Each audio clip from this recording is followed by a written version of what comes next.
제가 오늘 말씀을 준비할 적에 사실 어제 토요일 날 설교 말씀을 다 완성을 해놨어요.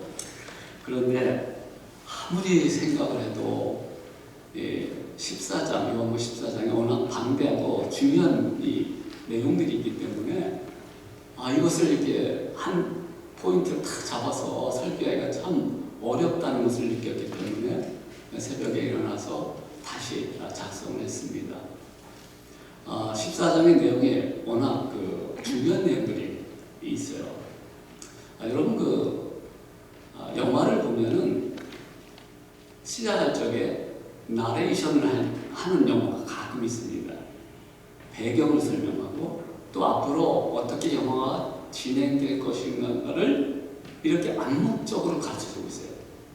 그래서 보는 사람으로 하여금 그 속에 들어갈 수 있도록 자연스럽게 들어갈 수 있도록 이제 그런 영화 기법이 있는데 요한복음 14장이 바로 주님이 오신 십자가를 지고 가시고 부활하시고 이제 사도행전과 연관이 되겠지요. 성령님이 오시는 그런 과정을 보여주는 대목이에요. 그래서 14장은 나머지 21장까지 내용들을 예표도 하고 예언도 하고 또 어떤 내용인가를 가르쳐주는 그러한 내용이 담겨져 있는 말씀입니다.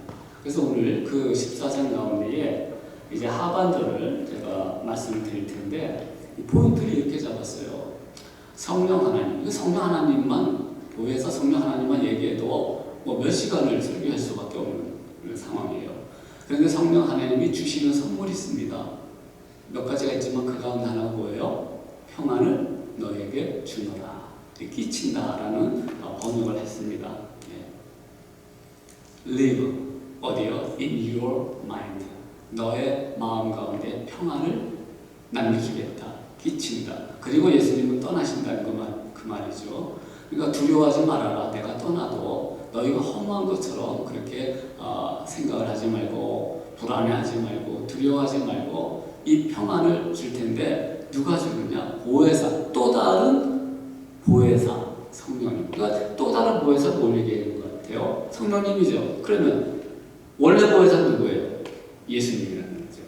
보혜사가 무슨 뜻이에요? 파라클레토스예요.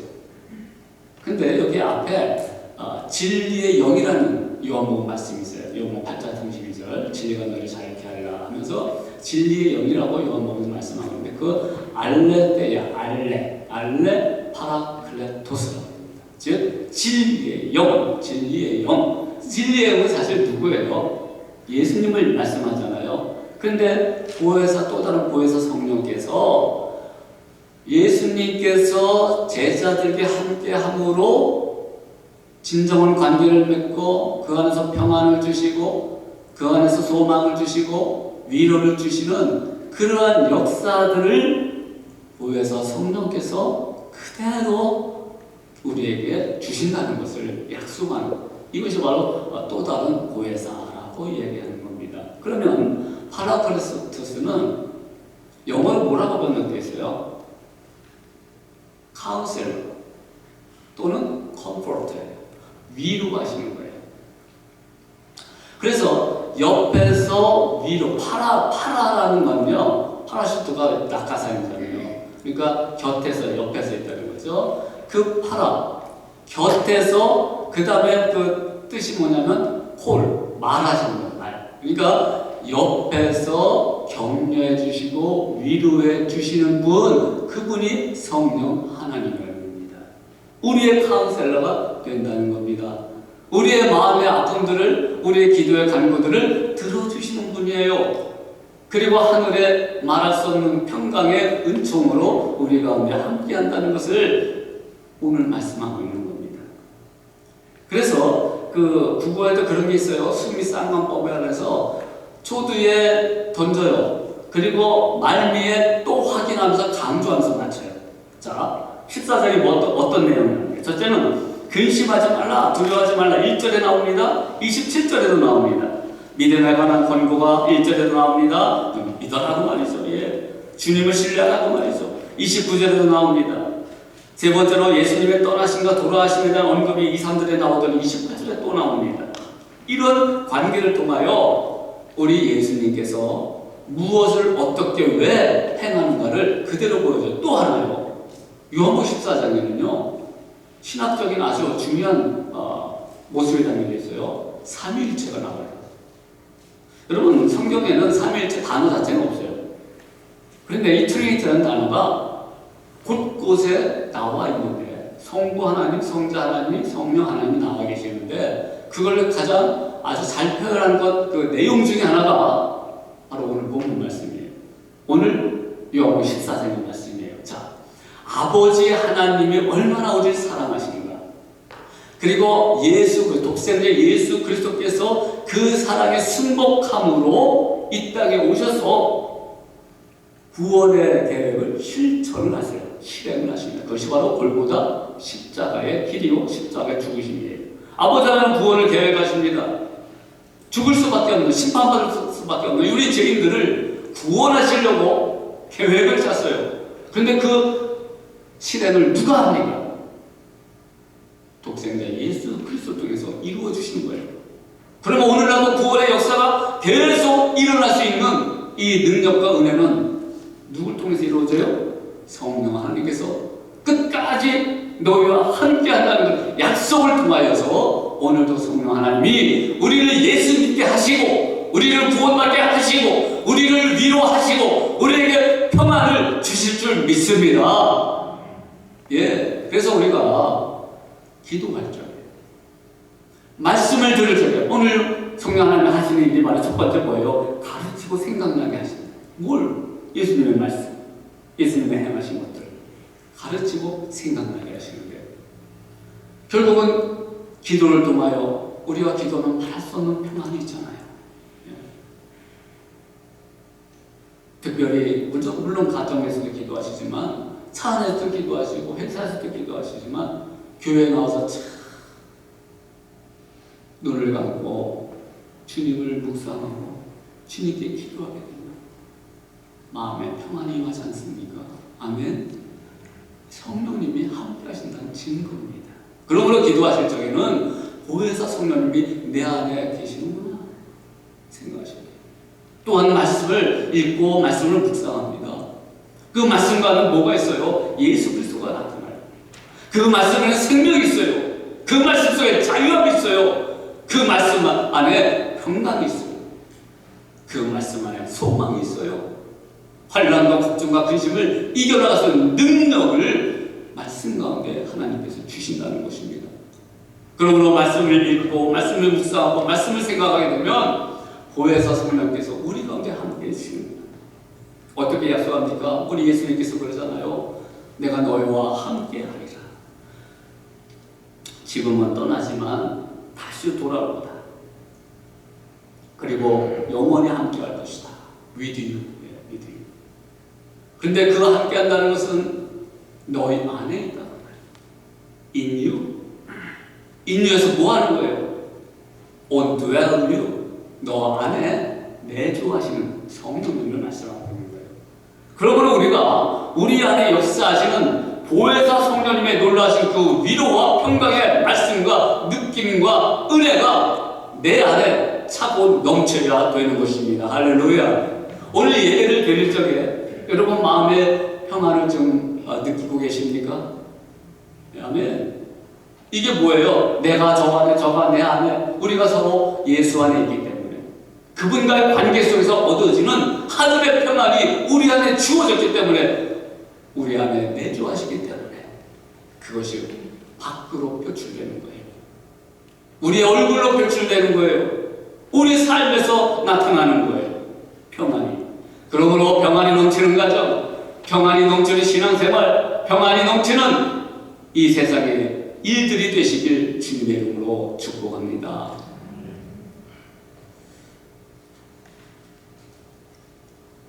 보혜사 성령께서 하시는 큰일 본문의 첫 번째로 바로 가르치시고 생각나게 하십니다. 구원과 생명의 말씀을 제대로 이해하지 못했어요. 제자들이. 그리고 떠난다고 하니까 우왕좌왕합니다. 불안해합니다. 그런데 성령께서 주시는 모든 것을 가르치시고 이 이제 예수님이 갑자기 이 땅에 뚝 떨어져 오신 분이 아니잖아요. 구약에서 계시된 말씀 가운데 예수님께서 오시고 예수님께서 무엇을 행하실 것을 가르쳐주고 있잖아요. 그리고 그 말씀이 우리 사도를 통해서 또 제자들 통해서 말씀이 기록되지 않았습니까? 그 말씀을 가르치셔요. 그리고 너희에게 말한 모든 것을 생각나게 하시니까 우리가 험한 인생, 세상에서 불 가운데 있는 이러한 세상 속에서도요, 하나님께서 주시는 그 말씀이 우리 생각나게 하시고 붙잡아 주시고 소망이 되게 하시는 거죠. 자, 가르치신다는 것. 이 하나님 말씀은요, 그래서 배워야 돼요. 여러분, 그 구원의 은총은 단순간에 일어납니다. 구원의 은혜는요, 예수 믿으면, 고백하면 그 순간에 구원받은 거예요. 그런데 평강과 은혜의 연속성은요, 우리의 선택에 달려있어요. 내가 어떤 선택을 하느냐, 어떤 노력을 하느냐, 거기에 따라서 평강과 은혜가 넘쳐날 수 있다는 것입니다. 그래서 기도와 말씀이 필요한데, 말씀은 공부할 필요가 있어요. 여러분, 구원의 은총은 우리가 단번에 받지만, 그러나 우리 예수님을 배워가야 돼요. 말씀을 배워가야 돼요. 이 말씀이 우리를 가르쳐 주십니다. 지혜를 갖게 해 주십니다. 어렸을 적에 주일학교를 다녔는데 제대로 이렇게 정말 믿음이 좋아서 이렇게 다닌 것은 아닙니다. 그냥 어머님이 나가라고 막 그러니까 주일날 교회 안 가면 혼나니까. 그래서 갔는데 그래도 그 속에서 들었던 말씀들이 있어요. 하나님이 세상을 이처럼 사랑하사, 그런 말씀의 찬양을 이제 가슴에 담는 거지요. 어쩌면 머리에 담는 거죠. 그러면서 집에서 여러 책들 중에 이 성경을 이야기식으로 이렇게 풀어놓은 책이 있습니다. 이렇게 두꺼웠어요. 하얀 책이었는데 그것을 이제 심심할 때마다 읽었어요. 성경 이야기가 나와요. 다니엘의 세 친구에 대해서 불 속에서 또는 사자 속에서도 살아나고, 그런 것을 흥미진진하게 지금도 내 뇌 속에 남아있는 잔상들이 있어요. 그 말씀들을 읽었어요. 그 당시엔 잘 몰랐죠. 성경 기준 때 다니엘의 세 친구 이름이 누구냐, 사드락 메삭 아벳느고, 이거는 다 외웠는데 정말 중요한 의미를 배우지 못했어요. 나중에 하나님의 말씀을 배우면서 보게 되니까 다니엘서 3장 24절, 느부갓네살 왕 때예요. 바벨론 강성이죠. 이라크 나라입니다. 놀라 급히 일어나서 모사들에게 물어 가로되 우리가 결박하여 불 가운데 던지자는 세 사람이 아니었느냐. 그러니까 왕의 어명에 순종하지 않죠. 절하지도 않고 음식 먹지도 않고 이렇게 하니까 이제 죽인다는 극렬한 프로니스, 풀무 속으로 들어가는 거예요. 그런데 3장 25절에 보니까 왕이 또 말하여 가로되 내가 보니 결박되지 않은 네 사람이 불 가운데 있다.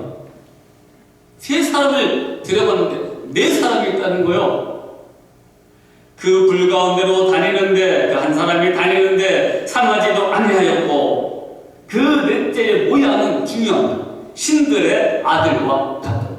여러분, 신들의 아들과 같다. 그러니까 이 느부갓네살 왕은 종교다원주의죠. 이 신도 좋고 저 신도 좋고 우상을 섬기는. 그런데 그가 이런 고백을 하는 거예요. 신들의 아들과 같다. 이것을 우리가 신학적으로 얘기한다면 God, 대문자 God, 삼위일체 하나님, 신들의 아들 같다. 누굴 얘기합니까? 구약에 나타난 예수 그리스도 얘기해요. 예수 그리스도는 하나님의 아들이고 하나님이셔요. 그러나 하나님 아버지와 동등됨을 취하지 아니하시고 절대적으로 순복하시고 그 아버지의 사랑을 이 땅에 실현시켜 주시려고 십자가를 지고 가신 것입니다. 구약에도 나타났다는 겁니다. 여러분, 불무 가운데 함께 하신 그 예수님이 오늘 불무와 같은 이 세상 가운데에, 우리 인생의 연약함 가운데에, 우리의 참 부족함 가운데에, 환난 가운데 주님이 우리와 함께 하신 줄 믿습니다. 이를 통해서 평강이 왕노릇하게 됩니다. 세상이 주는 평안은 성경적인 평안과 다릅니다. 그래서 두 번째 평안을 끼치시는 우리 성령님 보실 텐데, 자, 세상이 주는 평안은 뭐예요? 어떤 조건이, 어떤 것이 충족되었을 때 느려지는 만족함, 이런 것이 평안이에요. 사전적 의미를 보면 걱정과 탈이 없는 게 평안이에요. 그런데 성경은 그런 평안을 얘기하는 게 아니에요. 하늘에서 내렸다 그랬죠? 하늘의 평강, 제가 평안, 평강, 화평, 평화가 다 똑같은 얘기예요.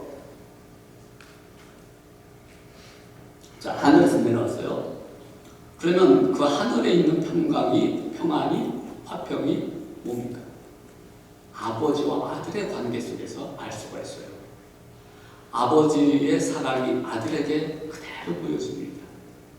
그리고 아들은 그 사랑과 말씀에 완전히 순복함으로, 이 땅에 오심으로 순복함으로 그 누려지는 빛의 관계, 사랑의 관계, 돈독한 관계, 이것이 평안이라는 거예요. 즉 우리 기독교의 평안은요, 하나님과 연관된 평안이에요. 예수 그리스도의 십자가의 은혜 때문에 누려지는 평안. 그래서 하나님의 자녀가 되었다, 하나님의 백성이 되었다, 하나님의 사람이 되었다, 하나님의 사명을 감당한다, 이렇게 해서 얻어지는 평안이라는 거예요. 즉 걱정과 탈이 없는 것이 아니라 걱정과 탈을 능히 초월하고 이겨나갈 수 있는 그 능력이 있기 때문에 이것을 평안이라고 이야기하는 겁니다. 그래서 세상이 주는 평안과 좀 비교를 좀 해보겠습니다. 세상이 주는 평안은요, 좋은 신랑감 얻었다, 사업이 잘 됐다, 건강하다, 그래서 죽음으로부터 회피할 때, 가난으로부터 회피할 때, 병으로부터 회피할 때, 이럴 때 평안하다는 얘기죠. 그러나 성경이 주는 평안은요, 그러한 것을 돌파함으로 이루어지는 평안입니다.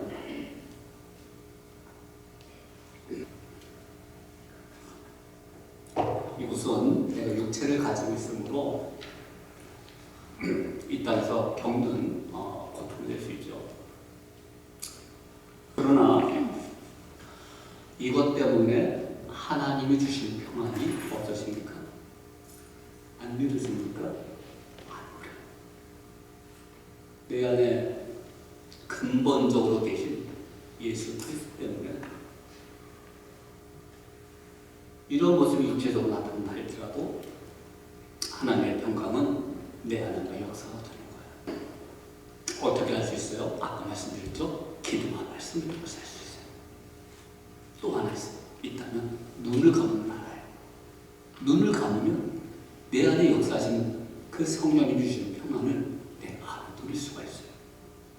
바쁜 일 속에서, 때와 끝이 있는 이 세상 속에서, 참 고통 가운데 있는 이 현실 속에서도 하나님이 우리와 함께 하신다는 그 약속 때문에, 능력 때문에, 은혜 때문에 눈을 감으면 내 안에 하나님의 평강이 왕도릇하게 되는 것입니다. 이 평안은 잔잔한 모습만 가지고 있지 않아요. 우리의 영혼에 안식을 주시기 때문에 그것이 내 마음을 지배하는 거기 때문에요, 내 마음에 충만한 기쁨이 있는 거예요. 기쁨. 그러니까 기쁨이 넘친다는 것은 평안하다는 거예요. 하나님의 평강이 임했다는 사실입니다. 구약시대의 샬롬으로 표현됩니다. 샬롬하죠. 그것은 하나님이 임재하신 결과로 나타난 충만한 평안의 상태를 이야기합니다. 그래서 서로 유대인들은 샬롬하고 평안을 빌어주지요. 신약에 나타나는 평안한 모습들, 그림의 언어로 표현되는데 실제적으로 치유사건을 통해서 나타납니다.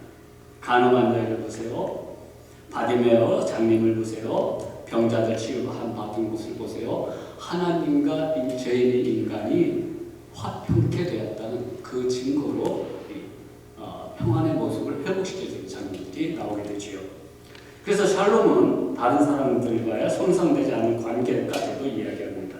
자기가 맡은 임무의 성취라는 개념도 포함합니다. 그러니까 예수님께서는 사명이 뭐예요? 십자가 십자가에 죽는 거예요. 이것을 통하여서 자신의 인물을 성취함으로 누려지는 평안입니다. 예수님께서 동료로서, 친구로서, 스승으로서, 종으로서 어떤 면에서든지 예수님은 제자들과 완전한 관계를 이루셨습니다. 그래서 우리가 이 땅에 살면서도 모든 사람으로 더불어서 화평의 관계가 되어야 되겠지만, 그런 인간의 연약함이 있기 때문에 그렇지 못하지만, 그러나 최선을 다해서 화평할 수 있도록, 무엇을 통해 화평이요? 십자가의 사랑을 통해서 화평할 수 있다는 것입니다. 여러분, 가정의 부부의 문제가 뭐가 있어요? 가장 큰 어려움은요, 저 인간이 나를 이해를 못한다는 거예요. 그래서 소통이 안 되는 거예요. 소통이 안 되니까 마음에 아주 아픔만 가득 차게 되는 거죠. 화평이 뭐예요? 평안이 뭐예요? 예, 그리스도의 사랑 가운데 소통하는 거예요. 상대방을 생각해주고 상대방을 배려해주려고 노력하고, 내가 좀 잘못했으면 미안하다고 사과하는 거예요. 이런 소통이 자녀들과의 소통이 되어야 돼요. 이런 소통을 통하여서 하나님의 평강이 그 가정에 임해야 된다는 것입니다. 샬롬의 축복이, 평안이 여러분의 삶과 가정과 생업에 넘쳐나시길 주님의 이름으로 축복합니다. 저는 이 평안이라는 것이 제가 몇 번 예화를 좀 드렸습니다만, 오늘 좀 자세하게 설명을 좀 해드리겠습니다. 예화를 드립니다. 이 고백처럼 평안이 넘치는 거예요. 세상의 평안과 다르다는 것을 보여주고 있어요. 1871년에 시카고에 대화재 사건이 일어납니다. 몽땅 타버렸어요. 그래가지고 300 몇 명이 죽었다고 합니다.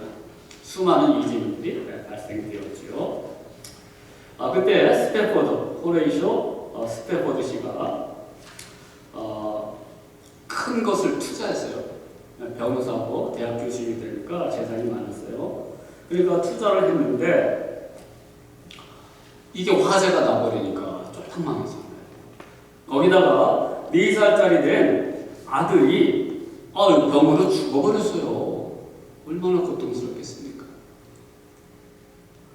그래서 남은 그 4딸이 있었는데, 아내 안나와 함께 다 유럽을 좀 여행을 가라고 했습니다. 프랑스로 가려고 이렇게 배를 탔는데, 자기는 이제 일이 바빠가지고 나중에 우리 파리에서 보자 뭐 이렇게 해가지고 먼저 보냈습니다. 45세 때 스탠포드 씨가 이제 가족을 보냈는데, 빌르트 아브르라는 그런 프랑스 배인가 봐요. 1873년 11월 15일에 313명을 태우고 갔는데 파리로 향했는데, 11월 20일 날, 일주일이죠. 새벽 2시에 영국 범설 로크언과 정면 충돌해서 순식간에 다 알아졌어요. 그래서 이 딸들이 11살, 9살, 5살, 2살 난 딸들이 물에 잠기고 말았습니다. 이 안나 이 부인만 기절했는데 구조받았어요. 깨어보니까 영국이에요. 그래서 급하게 전보를 칩니다. 지금처럼 인터넷 시대지 않으니까 전보를 쳤어요. Save the Lord. 혼자 살아남았어요.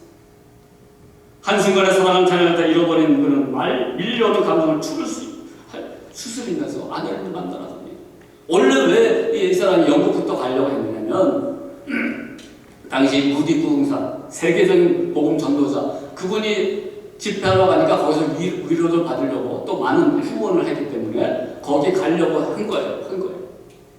그런데 결국은 딸들이 다 죽어났어요. 그 아내를 만나러 가는데 그 비극적인 장소를 바다를 다 지나고 갈 적에 선장에게 이곳이 바로 당신의 딸들이 죽은 곳입니다. 눈물을 툭 흘리면서 꽃을 던집니다. 스페보드는 바닷속을 들여다보았어요. 눈에 넣어도 아프지 않은 어린아이들에게 출렁이는 바닷물이 얼마나 차가웠을까. 너무나 큰 괴로움과 하나님 보는 원망에 푹 빠진 울부짖음을 참을 수가 없었어요. 주님, 저는 주님의 일을 가장 귀하게 여겼고 주님을 사랑했습니다. 그런데 왜 이런 고통을 주십니까? 이제 어떻게 살아야 합니까?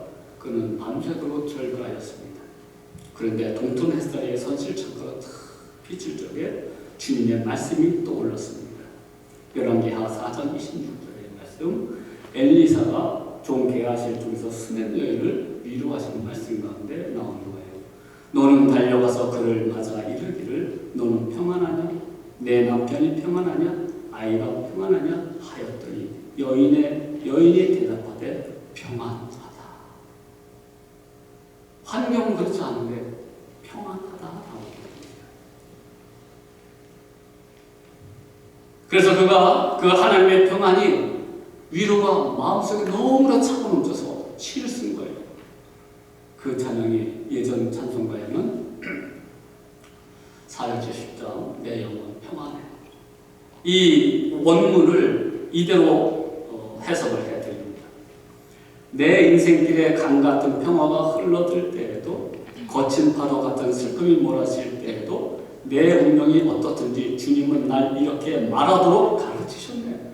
평안해요. 평안해요. 내 영혼이 평안해요. It is well, it is well with my soul. 영혼이 평안하다. 그것이 내 마음을 위로하시고 내 마음에 소망이 넘치게 하시고 내 육신에는 눈물이 나지만 내 영혼은 하나님의 평강으로 가득 차서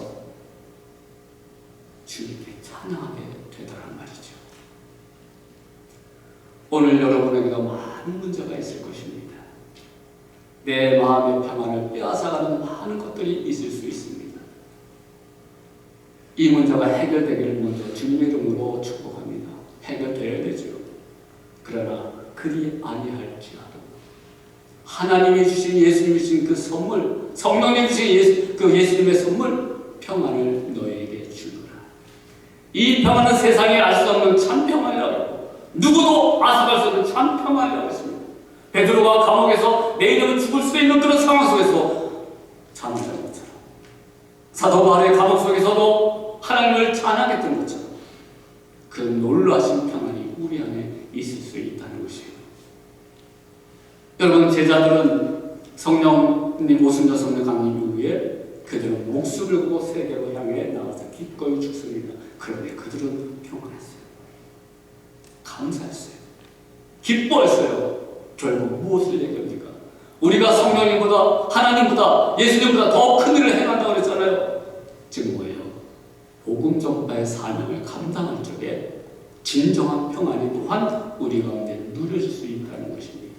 하나님의 사명 감당하고 하나님께 절대로 순종하고 순복하고 나의 의를 벗어버리고 나의 자랑을 벗어버리고 세상에 자랑할 만한 그런 것이 아니라 겸손함으로 하나님 앞에 와서 주님의 나라 영광을 위하여 기꺼이 살겠노라는 그런 각오와 헌신됐을 적에 그 하나님의 평안이 우리 가운데 더 크게 역사한다는 사실입니다.